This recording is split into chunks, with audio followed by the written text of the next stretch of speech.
বিসমিল্লাহির রহমানির রহিম। বেসরকারি বিশ্ববিদ্যালয়ের শিক্ষার্থীবৃন্দ কর্তৃক আয়োজিত 2024 সালের জুলাই আগস্ট গণ অভ্যুত্থানে বেসরকারি বিশ্ববিদ্যালয়ের শিক্ষার্থী এবং শিক্ষকদের অবদান শীর্ষক আজকের এই আলোচনা সভার সম্মানিত সভাপতি ডক্টর তৌফিকুল ইসলাম, উপস্থিত শহীদ পরিবারের সম্মানিত স্বজন প্রিয়জন, মঞ্চে উপস্থিত মহাসচিব বাংলাদেশ জাতীয়তাবাদী দল মির্জা ফখরুল ইসলাম আলমগীর, উপস্থিত স্থায়ী কমিটির সদস্যবৃন্দ, উপস্থিত জুলাই আগস্ট গণ অভ্যুত্থানে যে অনুষ্ঠান, সেই অনুষ্ঠানগুলো যাতে সুন্দরভাবে সম্পূর্ণ হয়, সেই কমিটির আহ্বায়ক জনাব রুহুল কবির রিজভী এবং অনুষ্ঠানে উপস্থিত শিক্ষক, উপস্থিত শিক্ষার্থী, উপস্থিত সম্মানিত উপস্থিতিবৃন্দ, আসসালামু আলাইকুম। গণ অভ্যুত্থানে বেসরকারি বিশ্ববিদ্যালয়ে শিক্ষক শিক্ষার্থীদের ভূমিকা এবং আন্দোলন পরবর্তী বর্তমান যে রাজনৈতিক পরিস্থিতি, এখানে কম বেশি যারা আলোচনা করেছেন তাদের আলোচনায় বিষয়গুলি ফুটে উঠেছে। বক্তব্যের শুরুতেই আমি জুলাই আগস্টের গণ অভ্যুত্থানে শহীদ, আহত এবং যারা এখনো চিকিৎসাধীন আছেন তাদের প্রত্যেকের অবদানকে অত্যন্ত শ্রদ্ধার সঙ্গে স্মরণ করছি। সম্মানিত উপস্থিতিবৃন্দ, আমি ব্যক্তিগতভাবে দৃঢ়ভাবে একটি কথা বিশ্বাস করি। 1971 সালে বাংলাদেশের স্বাধীনতা অর্জনের যুদ্ধে শহীদ মুক্তিযোদ্ধারা যেভাবে জনগণের হৃদয়ে স্মরণীয়, বরণীয় হয়ে রয়েছেন এবং থাকবেন, ঠিক একইভাবে 2024 সালে দেশ এবং জনগণের স্বাধীনতা রক্ষার যুদ্ধে শহীদরাও আজীবন জনগণের হৃদয় স্মরণীয়, বরণীয় হয়ে থাকবেন। বেসরকারি বিশ্ববিদ্যালয়ের শিক্ষক শিক্ষার্থী ভাই ও বোনেরা, কোটা সংস্কার এবং ফ্যাসিবাদী পতনের দাবিতে গত বছর গণ অভ্যুত্থানের ঠিক এই সময়টি ছিল অত্যন্ত উত্তাপ। আপনাদের অনেকের বক্তব্যে আপনাদের ব্যক্তিগত অভিজ্ঞতার বেশ কিছু বিষয় আপনাদের বক্তব্যে ফুটে উঠেছে আজকের এই দিনটি। সেদিন এই সময় শহীদের রক্তে রঞ্জিত হয়ে উঠেছিল ক্যাম্পাস, রক্তে রঞ্জিত হয়ে উঠেছিল রাজপথ। সেই সময়টিতে আমার একটি উপলব্ধির কথা গণ অভ্যুত্থানের বর্ষপূর্তির এই অনুষ্ঠানে আজ আমি আপনাদের সাথে, আপনাদের সামনে শেয়ার করতে চাই। রংপুরে শহীদ আবু সাইদ, চট্টগ্রামে ওয়াসিম আকরাম সহ দেশের বিভিন্ন স্থানে একই দিনে কমপক্ষে 6 জন শহীদ হওয়ার মাধ্যমে 16 জুলাই থেকে মাফিয়া সরকারের পতন ঘণ্টা বেজে উঠেছিল। কোটা সংস্কারের দাবিতে আন্দোলন শুরু হলেও 16 জুলাইয়ের পর থেকে মূলত কিন্তু আন্দোলন আর কোটা সংস্কারের দাবিতে সীমাবদ্ধ ছিল না। আজ ঘর ভরা যে মানুষগুলো আজ এখানে উপস্থিত আছেন, কম বেশি সকলেই আপনারা সেই দিনকার সেই সাক্ষীতে রয়েছেন। সারা দেশে স্ফুলিঙ্গের মতন ছড়িয়ে পড়া আন্দোলন দমন করতে তৎকালীন মাফিয়া সরকার বেপরোয়া হত্যা আর নির্মম দমন পীড়ন চালাতে শুরু করেছিল। সেই মাফিয়া সরকারের গুলি বন্দুকের ভয়কে উপেক্ষা করে বিশেষ করে 18 জুলাই থেকে দল মত নির্বিশেষে বেসরকারি বিশ্ববিদ্যালয়ের শিক্ষক শিক্ষার্থীরা যেভাবে রাজপথে সাহসের সঙ্গে নেমে এসেছিলেন, যেভাবে রাজপথে বুকের তাজা রক্ত ঢেলে দিয়েছিলেন, একজন রাজনৈতিক কর্মী হিসেবে সেদিন থেকে আমার চূড়ান্ত বিশ্বাস জন্মেছিল যে মাফিয়া সরকারের পতন এখন শুধুমাত্রই সময়ের ব্যাপার। এবং সেই উপলব্ধি এবং বিশ্বাস থেকেই ছাত্র জনতার রক্তক্ষয়ী আন্দোলনকে ফ্যাসিস্ট পতনের এক দফা আন্দোলনে পরিণত করে ফ্যাসিস্টের পতন নিশ্চিত করতে বিএনপি সহ দেশের সকল গণতান্ত্রিক দলগুলোর পরিকল্পনা এবং কৌশল অবলম্বন করেছিল দলগুলো। তবে কোটা সংস্কারের পথ ধরে ফ্যাসিস্ট পতনের আন্দোলন যাতে দেশে বা বিদেশে কোনোভাবেই যাতে কোনো একটি পার্টিকুলার বা কোনো একক রাজনৈতিক দলের আন্দোলন হিসেবে পরিচিত না পায়, এটিও নিশ্চিত রাখা ছিল রাজনৈতিক কৌশলের একটি অংশ। প্রিয় শিক্ষার্থী ভাই ও বোনেরা, কোটা সংস্কারের দাবিতে প্রথম দফার আন্দোলন শুরু হয়েছিল 2018 সালে এবং দ্বিতীয়বার 2024 সালে। ছাত্র তরুণদের নেতৃত্বে গড়ে ওঠা দ্বিতীয় কোটা সংস্কারের আন্দোলনের প্রতি বিএনপি সম্পূর্ণ সহযোগিতা এবং সমর্থন অব্যাহত রেখেছিল, কারণ কোটা সংস্কারের বিষয়টি বিএনপির কর্ম পরিকল্পনায় অনেক আগে থেকেই ছিল অন্তর্ভুক্ত। আপনাদের হয়তো কারো কারো স্মরণ আছে, যাদের স্মরণ আছে তাদের স্মরণ আছে। তারপরেও আমি বলতে চাই 2014 সালে 15 জুলাই লন্ডনে বিএনপি আয়োজিত এক আলোচনা সভায় আমি সেদিন দেশবাসীর উদ্দেশ্যে কিছু বিষয় বিএনপির ভবিষ্যৎ পরিকল্পনা তুলে ধরেছিলাম।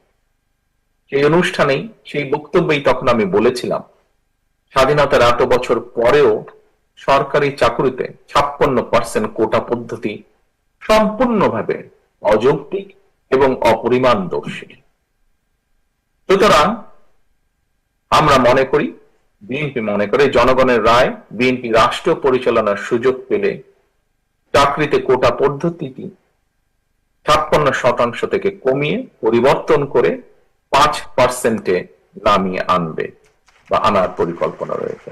এটি সেদিনই বলেছিলাম 2014 সালে। পরবর্তীতে আমরা দেখেছি ফ্যাসিস্ট বিরোধী আন্দোলন চলাকালেই কোটা সংস্কারের দাবিতে 2018 সালে শিক্ষার্থীরা রাজপথে নেমে আসেন এবং শেষ পর্যন্ত কোটা সংস্কার আন্দোলনের পথ ধরে হাজারো শহীদে মৃত্যুর সিঁড়ি বেয়ে দীর্ঘ 1.5 দশকেরও বেশি সময় ধরে চলা ফ্যাসিবাদ বিরোধী আন্দোলন সফল হয়। ফ্যাসিবাদ বিরোধী আন্দোলন সফল হয়েছিল সেদিন ইমতিয়াজ আহমেদ জাবির, শহীদ সাজ্জাদ হোসেন সজল, মীর মাহফুজ রহমান মুগ্ধ সহ আরো বহু প্রায় 2000 শহীদের আত্মদানের মাধ্যমে।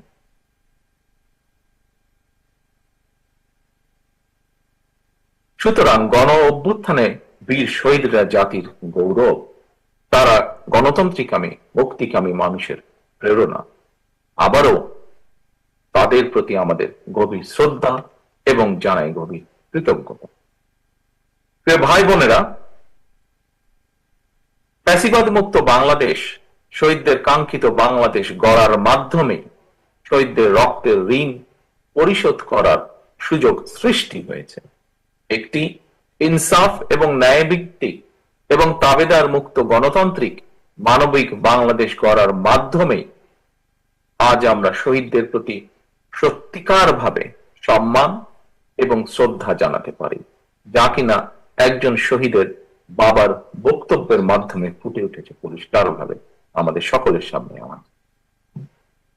হাজারো শহীদদের কাঙ্ক্ষিত রাষ্ট্র গড়ে তোলার পূর্ব শর্তই হচ্ছে জনগণের বাংলাদেশে জনগণের সরাসরি ভোটে জনগণের প্রতি দায়বদ্ধ এবং জবাবদিহিমূলক একটি গণতান্ত্রিক সরকার প্রতিষ্ঠা।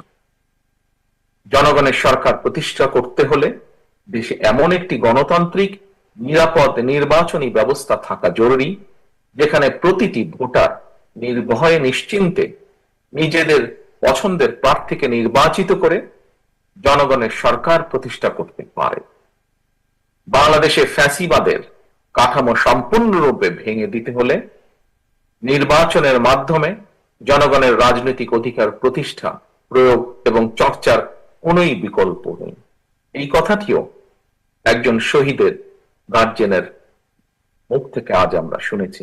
হয়তো তারা তাদের ভাষায় বলেছেন, রাজনৈতিক ভাষায় বলেননি, কিন্তু তাদের ভাষার মাধ্যমেও এটি আমরা আজকে শুনেছি। প্রিয় উপস্থিতিবৃন্দ, রাষ্ট্রীয় ক্ষমতা, রাষ্ট্রের অপব্যবহার কিংবা প্রশাসনিক কূট কৌশলের পরিবর্তে কারো রাজনৈতিক অভিলাষ পূরণের প্রধান মাধ্যম হওয়া দরকার জনগণের রায়, জনগণের আস্থা এবং বিশ্বাস। আমি আমার বিভিন্ন বক্তব্যে বারবার একটি কথা বলি, এবং সেটি হলো দেশে জনগণের রাজনৈতিক ক্ষমতায়ন নিশ্চিত করা না গেলে আমাদের কোনো আয়োজনই শেষ পর্যন্ত কিন্তু কোনো কাজে আসবে না, টেকসই হবে না। প্রিয় উপস্থিতিবৃন্দ, সাম্প্রতিক সময়ে দেশে সংঘটিত কিছু নৃশংস এবং অনাহত ঘটনা জনমনে অন্তর্বর্তীকালীন সরকারের সক্ষমতাকে ক্ষেত্র বিশেষে কিছু প্রশ্নবিদ্ধ করেছেন। তবে অন্তর্বর্তীকালীন সরকারের কোন একটি অংশের সহায়তায় কেউ কেউ কি দেশে উদ্দেশ্যমূলক পরিস্থিতি তৈরি করতে চাইছে কি না, সোশ্যাল মিডিয়া সহ বিভিন্ন জায়গায় মানুষের কথা শুনলে বোঝা যায় এই বিষয়টিও জনমনে জিজ্ঞাসা রয়েছে। অন্তর্বর্তীকালীন সরকারের পক্ষে পৌর নির্বাচন অনুষ্ঠান সম্ভব কিনা কোন কোন মহল থেকে এমন ধরনের প্রশ্ন উপস্থাপন বিচ্ছিন্ন বক্তব্য হিসেবে বোধহয় দেখার আজ কোনো সুযোগ নেই। অন্তর্বর্তীকালীন সরকারের সম্ভাব্য প্রতিশ্রুতির সময় জাতীয় নির্বাচন অনুষ্ঠান নিয়ে কেউ সময় ক্ষেপণ করতে চাইছে কিনা এ ব্যাপারেও সজাগ দৃষ্টি রাখার জন্য আমি জনগণের প্রতি, গণতান্ত্রিক রাজনৈতিক দলগুলোর প্রতি, আন্দোলনরত দলগুলোর প্রতি, সকলের প্রতি জানাই আহ্বান। একই সঙ্গে অন্তর্বর্তীকালীন সরকারের প্রতি আহ্বান, পরিস্থিতি নিয়ন্ত্রণে আরো স্বচ্ছ এবং সাহসী ভূমিকা রাখুন। বাংলাদেশের গণতন্ত্রে বিশ্বাসী জনগণ আপনাদের পাশে থাকবে, গণতন্ত্রে বিশ্বাসী রাজনৈতিক দলগুলো আপনাদের পাশে থাকবে যদি আপনাদের ভূমিকা আরো স্বচ্ছ এবং সাহসী হয়। প্রিয় সম্মানিত শিক্ষক শিক্ষার্থীবৃন্দ, এবার আমি দেশের শিক্ষার্থী এবং তরুণ তরুণীদের উদ্দেশ্যে সংক্ষেপে দু একটি কথা বলতে চাই। আজকের তারুণ্যই আগামীর বাংলাদেশ। ছাত্র তরুণরা অবশ্যই রাজনীতি করবে, রাজনৈতিকভাবে সচেতন থাকবে।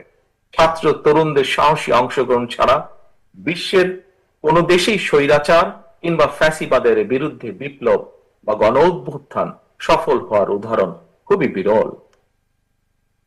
তবে রাষ্ট্র পরিচালনার জন্য আপনাদেরকে সবার আগে জ্ঞান, বিজ্ঞানে, মেধা, মননে, প্রজ্ঞা, অভিজ্ঞতায় আর সমৃদ্ধ হতে হবে। আপনাদেরকে মনে রাখতে হবে, শিক্ষার্থী যারা, আপনাদেরকে মনে রাখতে হবে জ্ঞান বিজ্ঞানে অগ্রসমান বর্তমানে এই প্রতিযোগিতামূলক বিশ্বে শুধুমাত্র স্লোগান নির্ভর কিংবা প্রচলিত প্রথাগত রাজনৈতিক সংস্কৃতি দিয়ে শহীদদের 2024 সালের শহীদ, 1971 সালের শহীদ কারোই কাঙ্ক্ষিত বাংলাদেশ গড়া সম্ভব নয়। শহীদদের কাঙ্ক্ষিত বাংলাদেশ গড়তে চাইলে অবশ্যই আপনাদেরকে নিজেদেরকে যোগ্য মানুষ এবং যোগ্য নেতা হিসেবে গড়ে তুলতে হবে, এবং সেই মহান লক্ষ্যকে সামনে রেখে সরকারি কিংবা বেসরকারি প্রতিটি প্রতিষ্ঠানের ক্যাম্পাসগুলোকে জ্ঞানের আলোয় উদ্ভাসিত রাখতে হবে। আপনাদেরকে অবশ্যই পালন করতে হবে অগ্রণী ভূমিকা। রাজনৈতিক কার্যক্রমের পাশাপাশি লেখাপড়াই হতে হবে আপনাদের প্রথম এবং প্রধান অগ্রাধিকার। সম্মানিত উপস্থিতিবৃন্দ, আমি এখন যে কথাটি বলতে চাই সেটি আপনাদেরকে, যারা আমার সামনে উপস্থিত আছেন, আপনাদেরকে, আপনাদের মাধ্যমে বাংলাদেশের মানুষকে, এখানে উপস্থিত